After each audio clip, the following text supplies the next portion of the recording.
It's all a ploy, dearest. Dame Nalvis, who was sitting in attendance of this first round of Swans and Swallows, had forced one of her daughters to sit with her, as the first of 5 bards was ready to deliver his short audition. I heard this year they're limiting them to 5 stanzas. Only the ones they do not wish to succeed. Yinla raised a brow and watched as the first man gave his best attempt at a piece titled Bitter Morning. Come morning, come dawn, come to will a settle dawn. Come morning, come dawn, come dance to a hidden tune. Come morning, come dusk, come alive as a warrior just. Come morning, come night, come all to a glorious fight. Come morning, come undone to a bitter morning. Not particularly brilliant, was he? Dame Nalvis whispered as a mild applause began, and Yinla shook her head. Look, you see that woman in the back over there, talking to your sire-father. She is of high blood, and has just returned from a supposedly transformative journey. You're perceptive, dear, aren't you? What do you think this means? That she'll win? Yinla asked, and her mother feigned shock at the insinuation. Oh no, not outright given a win. It is the audience that decides after all. The second bard took the stage, a middle-aged woman ready to recite a piece she called Company of Misery. I ail far more than any of you, said a man with a hand too few. Surely you jest, how could that be? Said a man that could no longer see. Nearby a girl wept by the door, orphaned so cruelly by an unending war. Who is to say what ailment is worse when all is bearer of their own curse? Though the answer from most could not be clear, a riddle most solved by pointing at nearest mirror. Then how would they do it, Mother? Just pair her with lackluster competition? Yinla asked, and her mother smiled softly. That is indeed one way, yes. Yinla's eyes fixated on the woman at the back. She had no reason to dislike her, but the lack of fair opportunity vexed Yinla enough that she did not notice that another larger man had taken stage. A warrior that had lost an arm and was now forging a living retelling war tales in song, along with his piece, Unsolace. From there our warriors marched to rid the world of malice, to erase a grave mistake, and end a war long overdue. From the ashes of a city scorched, make high the banner of chalice. Not stood in our wake unto Tunhill we marched to.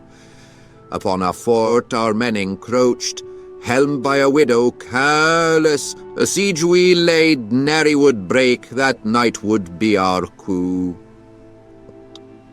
With a blade of fire she torched, friend and foe with a blaze lawless. That day our lives she'd take, an appetite for murder not would subdue. Dark day our honour she besmirched, that lay of embers, widow of Unsolace.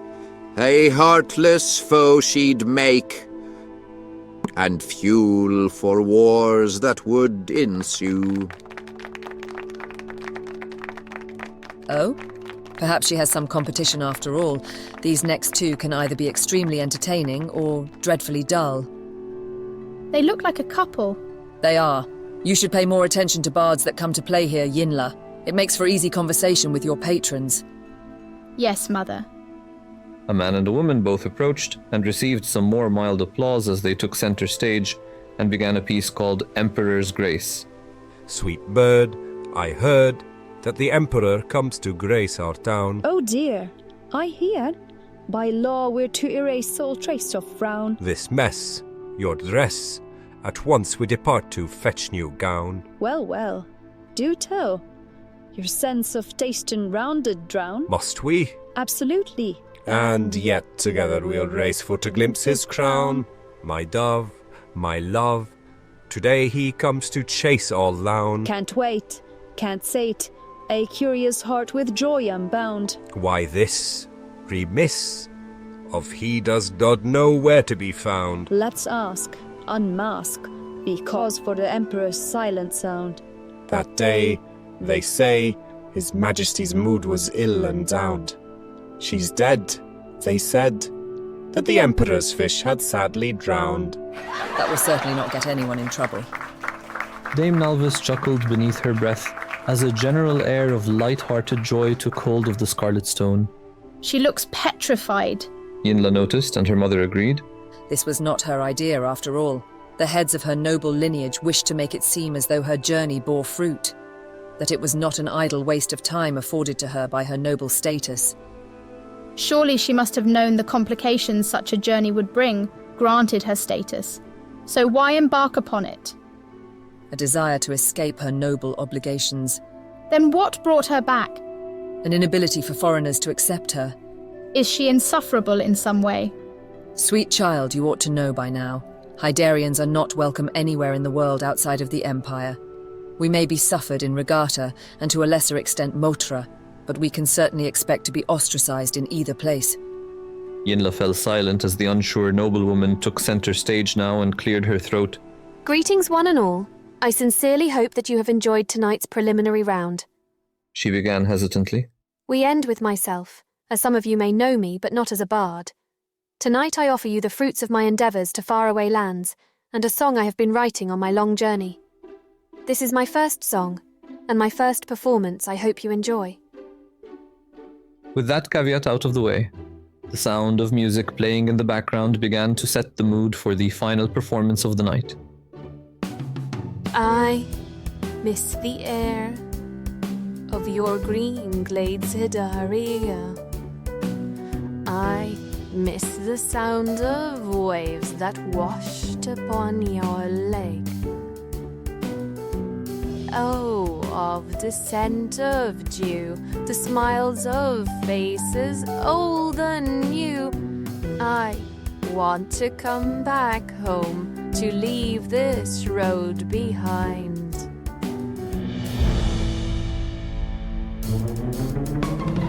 I can no longer roam this world so blind, when I know there'll be no place for me like you. Every step I go, I look behind to where I've been and where I wish to be true. And here and now I'll sing of all I'd seen, where I've been and all I've gone through.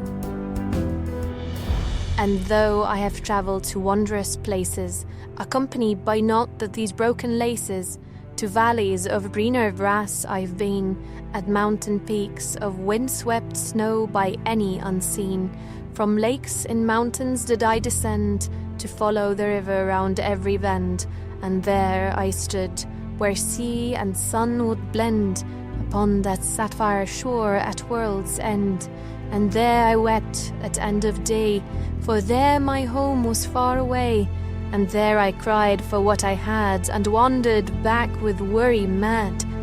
But here I sit, round a warm hearth glad, with those I missed in Orvabad, from oldest man to youngest lad, and in their grace I was now clad. Here I wept again with tears not sad, for in their love I was now clad. Here I sit with promised song of little swallow that wandered for far too long.